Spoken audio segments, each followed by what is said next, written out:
Ancienne pratique de la célébration de Samhain. À Samhain, le cercle de l'année atteint le dernier rayon de la roue. À cette époque, la moisson s'est achevée, le dieu mourant est enterré et la déesse est enfin descendue dans le monde souterrain pour être avec son bien-aimé. Au-dessus, son peuple se prépare à l'affaiblissement du voile qui sépare les mondes. Les ancêtres morts vont leur rendre visite. Et une fois rangés les outils de la moisson, il va falloir penser à la nouvelle année, gérer les ressources, dire au revoir et faire des plans. Entre-temps, la terre, maintenant nue, passe sous le gouvernement de la vieille femme. Sous les climats tempérés, le mois d'octobre est à la fois beau et triste. Les feuilles d'automne recouvrent le sol comme du sang frais, laissant les arbres dénudés. L'herbe brunit et le matin blanchit sous le givre. Les températures se rafraîchissent, obligeant à passer toujours plus de temps à l'intérieur. Avec ce que nous avons rassemblé, nous avons juste un peu plus de temps pour nous souvenir de ceux que nous aimons et qui ne sont plus avec nous. Beaucoup de païens croient qu'un voile, comme une membrane, sépare le monde des esprits du monde physique. Il est particulièrement mince à cette époque de l'année. Des choses peuvent franchir cette membrane. Il peut s'agir de fées, d'esprits, ou même des défunts que nous aimerions tant revoir. Ce voile fait aussi de Samhain la saison idéale pour la magie et la divination. Samhain est un mot gaélique qui se prononce Samhain. La plupart des gens qui parlent cette langue le traduisent par fin de l'été. Au début du XXe siècle, certains universitaires ont dit que le nom de cette fête venait du mot Samhain, qui signifie feu de paix. Les druides modernes et les païens celtisants peuvent aussi avoir plusieurs autres noms pour ce jour, en fonction de leurs racines celtiques. Au pays de Galles, on peut l'appeler Calangaef, et sur l'île de Man, Waoune ou Optuna. Les coutumes galloises, écossaises et irlandaises étaient souvent en rapport avec la nécessité d'assurer au foyer protection pour l'hiver. Les Manois voyaient, et voient encore, Waoune comme une fête du Nouvel An. Ces fêtes ne sont pas exactement identiques à Samhain, mais peut-être qu'à cette époque de l'année, avec l'amincissement du voile, la division entre les pratiques de ces différentes cultures s'amenuise également.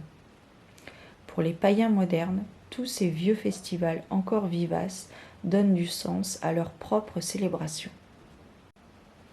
Les villageois laissaient des offrandes de nature au bord de leur village pour les esprits errants et le peuple des fées. On sacrifiait aussi un mouton noir, une truie noire et du bétail. À la fin, chacun rentrait chez soi avec un brandon allumé au feu sacré qui leur servait à rallumer leur propre foyer et à allumer leur propre feu de joie ou à placer des torches au bord de leur champ. Les anciens considéraient que c'était un péché que de rallumer le feu autrement. Pour les anciens Celtes, Samhain marquait la fin de la moisson et les appelait à consacrer leur énergie aux préparatifs pour l'hiver à venir. Ces temps annonçaient aussi le jour où leurs ancêtres allaient leur rendre visite, traversant le voile avec toutes sortes de créatures bonnes et mauvaises qui se déplaçaient librement dans le monde des mortels la nuit de Samhain. Puisque les fées étaient souvent hostiles, les Celtes se déguisaient en animaux ou en d'autres créatures effrayantes afin d'empêcher les fées et plus tard les sorcières de les enlever. L'influence chrétienne. Quand le christianisme s'est répandu en Europe, les ecclésiastiques ont accéléré la conversion des païens du continent en convertissant leurs fêtes. Parfois, ils ont décrété qu'elles seraient célébrées à un autre moment de l'année. À d'autres moments, ils ont simplement donné à la vieille fête païenne un nouveau nom, celui d'un saint. Au Ve siècle, le pape Boniface a essayé de donner un nouveau sens au rituel, en le faisant le jour où on honorait les saints et les martyrs et en déplaçant la fête au 13 mai. Constatant que les anciens festivals du feu de fin octobre début novembre avaient toujours lieu malgré tout, au IXe siècle, Le pape Grégoire a décidé de déplacer le jour des saints et des martyrs au jour de la fête des morts. Dans le cas de Samhain, plutôt que de nier le festival des morts, l'Église a déclaré que le 1er novembre était le jour de la Toussaint, c'est-à-dire de tous les saints. Plus tard, elle a ajouté le jour des défunts, le 2 novembre, peut-être parce que la Toussaint ne parvenait pas à supplanter les rituels païens. Pour finir, la Toussaint et le jour des défunts sont devenus des festivals distincts. La première étant une fête pour les âmes qu'on croyait être déjà entrées au paradis, et le second, un jour où on honorait les âmes qui devaient peut-être encore résoudre quelques problèmes au purgatoire. En Irlande, ces jours marquaient un temps de réunion de famille avant la fin de la saison de la traite des vaches. Avec le temps, la nuit qui précède le 1er novembre, appelée entre autres Halloween, veille de la Toussaint ou Hallowmas, a fini par concentrer toutes les anciennes pratiques païennes. L'exportation d'Halloween. Quand les protestants d'Ulster, en Irlande, se sont installés aux États-Unis au XIXe siècle, ils ont apporté avec eux leur propre tradition d'Halloween, Samhain. Ils organisaient des fêtes, des jeux et des parades masquées, et leurs voisins non irlandais se joignaient à eux. La plupart des éléments adoptés par les autres colons sont les fêtes et les jeux pour les enfants. Pour les enfants plus âgés et les jeunes adultes, aller à ces fêtes faisait partie des rituels amoureux de la région.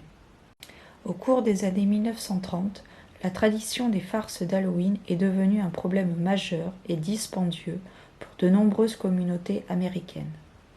En 1950, pour distraire les fauteurs de troubles, la plupart des grandes villes organisaient des tournées des maisons, le fameux Trick or Treat.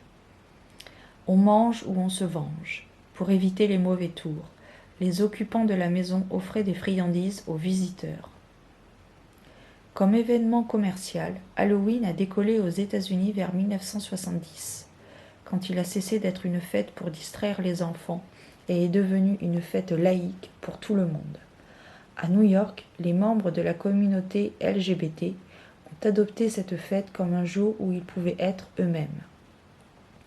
Les étudiants ont commencé à organiser des soirées costumées et des séances de défis, et les entreprises ont commencé à produire des bonbons aux emballages spéciaux et des décorations pour la maison. Sa présence se renforçant aux États-Unis, Halloween est aussi devenu plus controversé. Certains chrétiens, conscients de ses origines païennes, ont objecté avec force à l'accroissement de sa popularité.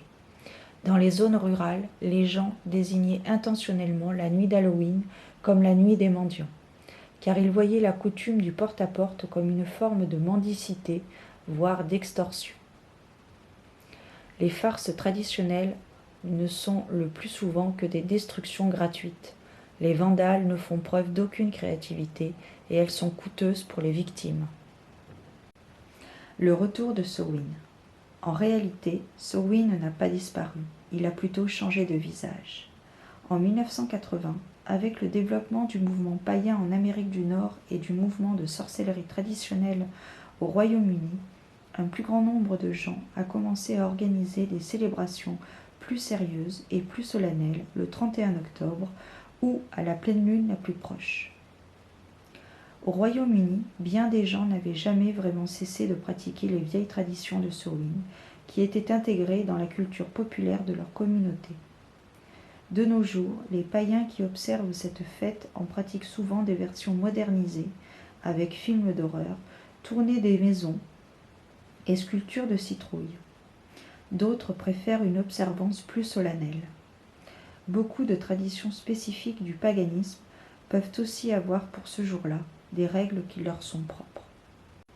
Le voile s'amincit à Samhain, et cette ligne très mince entre l'ordinaire et le spirituel se montre tout particulièrement dans les significations sous-jacentes aux pratiques médiévales et modernes de Samhain. Au bout du compte, une grande partie des traditions liées à cette fête qui nous semble païenne sont en fait ancrées dans la tradition chrétienne, comme les tournées des maisons, tandis que certaines pratiques apparemment chrétiennes, comme les hommages aux morts, ont un lien plus profond avec de vieilles traditions païennes. Beaucoup de pratiques ancestrales apparaissent aussi, parfois sous de nouvelles formes, dans la tradition païenne moderne. Samhain, c'est la fin d'une année et le début d'une autre. Samhain symbolise à la fois la mort, la renaissance, le cycle de la vie, mais également le travail sur soi, la méditation et l'introspection. Oyez, oyez, sorcières et sorciers, l'heure est venue de célébrer notre nouvel an. Nous célébrons aujourd'hui le dernier et le premier jour de la roue de l'année. Depuis Mabon, en septembre, le dieu est très faible. La déesse, en ce cycle de l'année, nous revient sur son aspect de la vieille femme. Elle aide le dieu à se préparer pour son long voyage vers la grotte menant à l'autre monde. Là-bas, il pourra se régénérer et renaître de la déesse, à Yule, en décembre. Ce départ marque la fin d'une année, le 31 octobre, et le commencement d'une autre, le 1er novembre. Si ce n'est déjà fait, il est grand temps d'aller glaner nos feuilles et branchages pour la décoration de notre lieu de célébration. C'est également le moment d'analyser cette année qui vient de s'écouler et de faire le point sur les choses qui se sont produites ou que nous avons entreprises afin de lister d'un côté ce que nous envisageons d'améliorer durant la nouvelle année qui commence et de l'autre toutes les mauvaises habitudes dont nous aimerions nous débarrasser. En cette nuit, le voile entre les deux mondes s'amincit. C'est pourquoi c'est un bon moment pour la divination et la communication avec les esprits. Mais uniquement si les esprits le désirent. Nous devons les laisser décider de leur présence. Chaque âme a un parcours initiatique à faire. De plus, la communication leur demande énormément d'énergie. Nous ne pouvons juger à leur place. Recueillez-vous, envoyez-leur vos bonnes ondes d'accompagnement. Allumez des bougies à leur attention, faites-leur bon accueil. Dans l'hémisphère sud, on célèbre Samhain, prononcé Samhain, fin avril. Célébration de Samhain. La chose primordiale, achetez une grenade, le fruit, et avec les grains, dessinez la roue de l'année dans un récipient. Cette roue trônera sur votre autel. Si vous le souhaitez, disposez les photos de vos disparus en évidence sur l'autel ou à proximité. Dressez la table en laissant une place libre avec verre, assiette et couvert. Vous remplirez cette assiette pour votre invité défunt. La célébration de Samhain est divisée en deux parties. La première partie se déroule avant minuit. On profite de l'occasion pour dire adieu à l'année qui s'achève. Pour ce faire, on allume une unique bougie de petite taille pour symboliser la lumière de cette année qui touche à sa fin. On se souvient de ceux qui sont disparus au cours des années précédentes et qui nous manquent. On les évoque. On peut profiter de ce temps pour commencer le dîner. Il ne faudra pas oublier d'envoyer le plus jeune de l'assemblée enterrer une pomme. Cette pomme nourrira autant la déesse que les âmes en partance. Lorsque minuit sonne, on éteint cette bougie de l'an passé et on allume une multitude de bougies pour illuminer cette nouvelle année qui commence. N'oubliez pas de vider et d'allumer votre citrouille. Elle sera disposée à l'extérieur ou près d'une fenêtre dès que la nuit tombe. Elle est là pour effrayer les âmes mal attentionnées. Si vous avez peu de place, vous pouvez faire votre sculpture dans un gros navet. C'est ainsi que faisaient nos ancêtres. Dans ce cas, vous ouvrirez aussi l'arrière afin de pouvoir y glisser une bougie chauffe-plat. Mais avant de le creuser, pensez à couper la base pour qu'il tienne debout. Avant que minuit ne sonne, nous prendrons soin de rédiger nos petits papiers qui seront brûlés dans le chaudron une fois minuit venu. Toujours avant minuit, nous procéderons à l'ouverture du cercle dans lequel nous ferons les offrandes à la déesse et aux dieux par les pommes, puis aux élémentaux. Viendra ensuite le rituel proprement dit.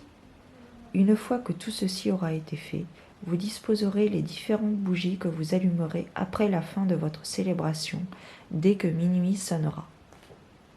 Lorsque le rituel aura été célébré et que votre cercle aura été banni, vous pourrez réutiliser votre chaudron pour faire brûler vos petits papiers, avec une ou plusieurs bougies chauffe-plat. Les petits papiers.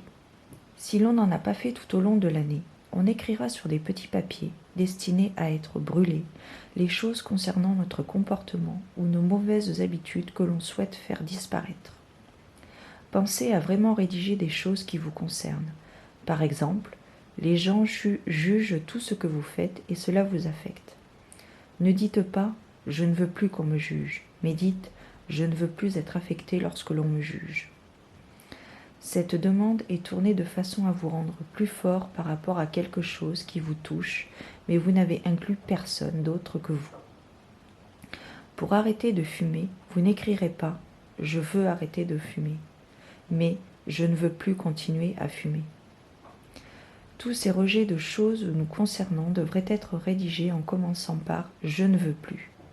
On ne tourne pas les phrases en affirmation, mais en négation. Ces papiers seront brûlés au sein du chaudron, passé minuit. Une bougie chauffe-plat est largement suffisante. Essayez de vous trouver un petit coin tranquille à l'extérieur.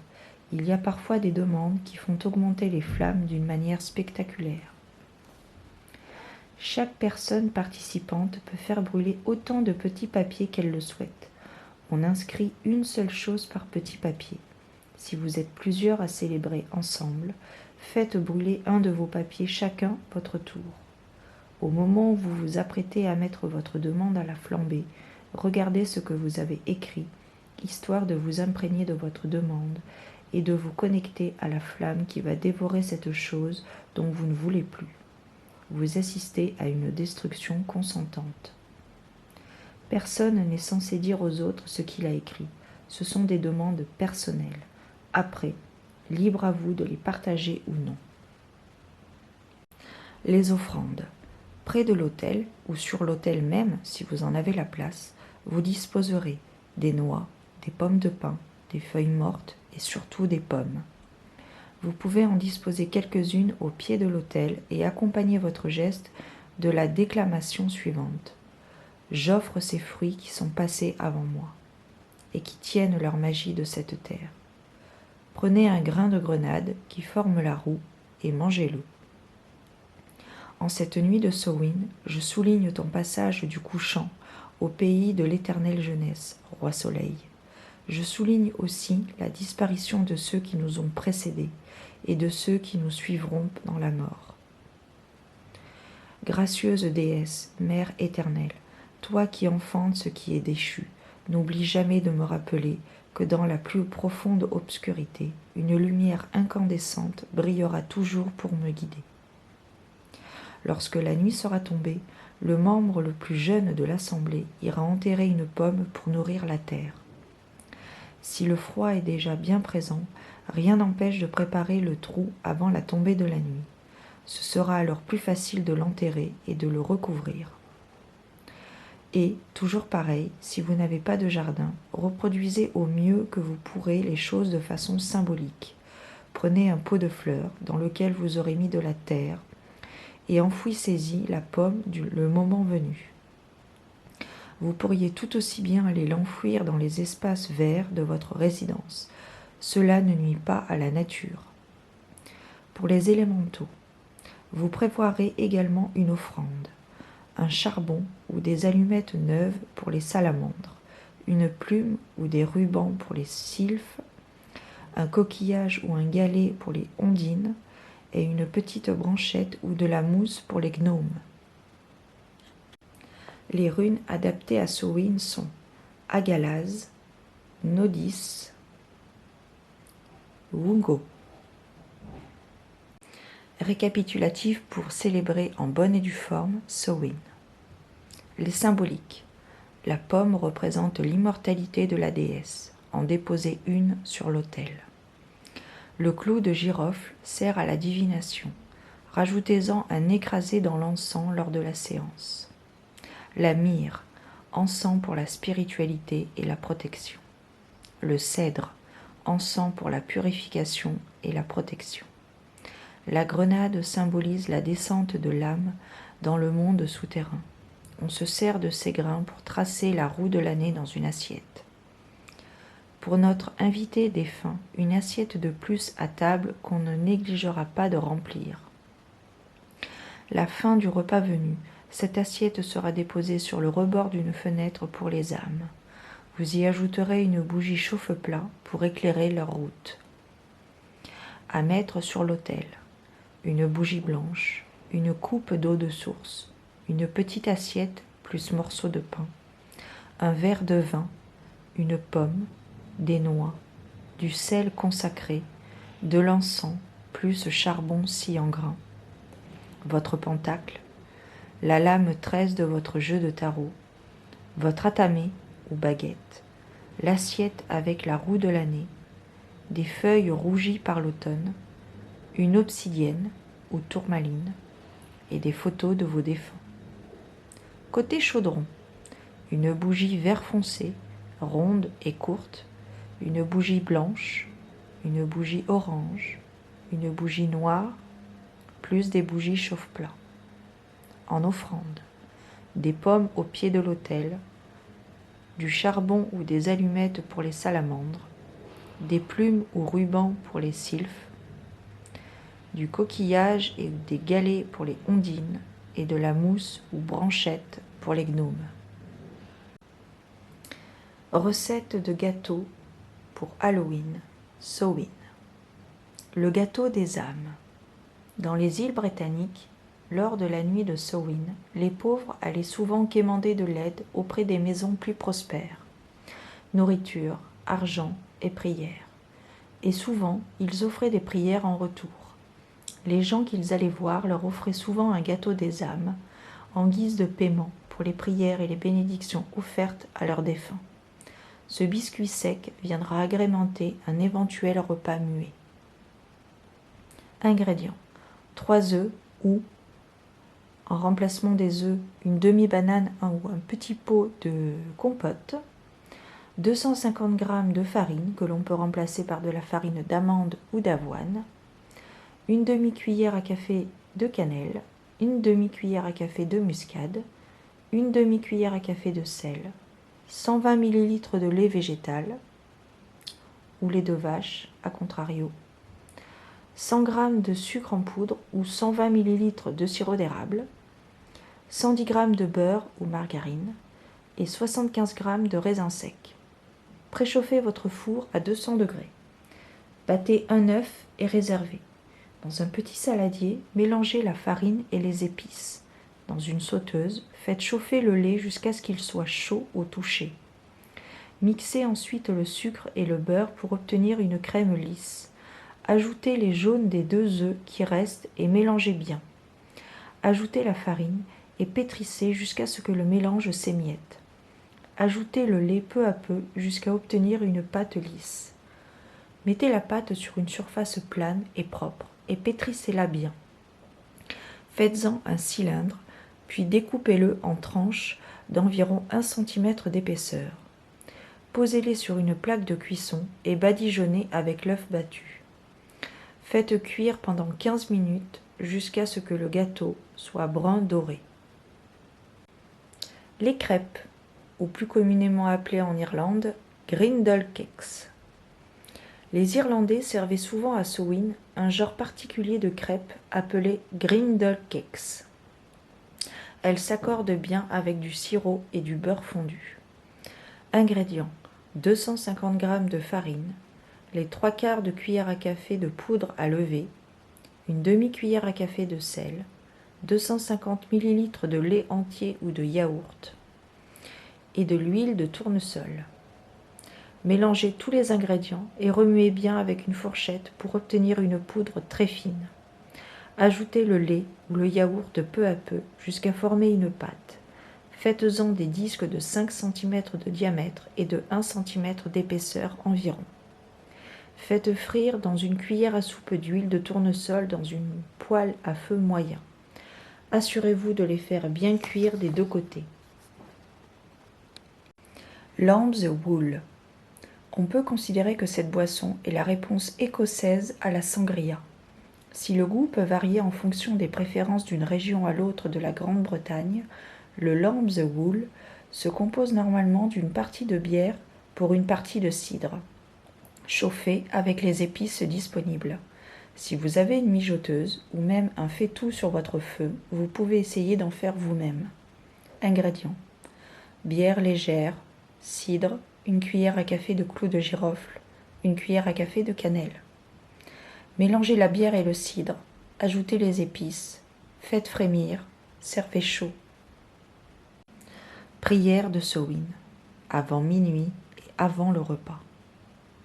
Ô grande déesse, je te remercie pour ta présence de chaque jour et ta protection durant cette année qui vient de s'écouler. Aujourd'hui, la roue a tourné, l'été est terminé et l'hiver arrive à son tour. Puisses-tu me protéger durant ces nuits sombres et ces longs jours froids? Puisses-tu de jour comme de nuit garder un œil bienveillant sur moi? Ô grand Dieu, maintenant que tu nous as quittés pour rejoindre tes contrées, tu vas guider et orienter ceux qui ont, dans l'autre monde, sont passés. En cette nuit de la fête des morts, je te remercie de laisser s'approcher une fois encore ceux qui s'en ont allés et à qui je pense encore très fort. À tous mes défunts, parents et amis, sachez qu'en cette nuit, en ma demeure, vous serez bien accueillis. Prière aux divinités de la mort. La récolte est terminée et les champs sont nus. La terre s'est refroidie et la terre est vide. Les dieux de la mort viennent à nous, gardant un œil vigilant sur les vivants. Ils attendent patiemment, et l'éternité est leur. Salut à vous, Anubis, ô chacal, gardien des royaumes des morts. Quand mon heure viendra, je l'espère, vous m'en jugerez digne. Salut à vous, Déméter, ô mère des ténèbres. Que votre deuil soit apaisé lorsque votre fille revient à nouveau. Salut à vous, Hécaté, ô gardienne de la porte entre ce monde et le monde souterrain. Je demande que lorsque je la franchirai, vous puissiez me guider avec sagesse. Salut à vous, Freya, ô maîtresse des Folcamphes, gardienne de ceux qui tombent au combat. Gardez les âmes de mes ancêtres près de vous. Salut à vous, ô dieux et déesses, ceux d'entre vous qui gardent l'autre monde et guident les morts dans leur dernier voyage. À cette époque de froid et d'obscurité, je vous honore et vous demande de veiller sur moi et de me protéger lorsque le jour arrivera, où je prendrai le chemin de mon dernier voyage. Prière pour les animaux décédés. D'entre les amis que nous avons mis en terre, nous rappelons nos chers animaux familiers. 4 pattes, 8 pattes ou aucune. Fourrure, plumes ou écailles, tout petits ou très grands. Nous sentons votre présence ici. Merci pour les câlins et les léchouilles, pour l'amicale ondulation, pour les gazouillis et les ruades. Même quand vous serez partis, vous aurez toujours une place dans notre cœur.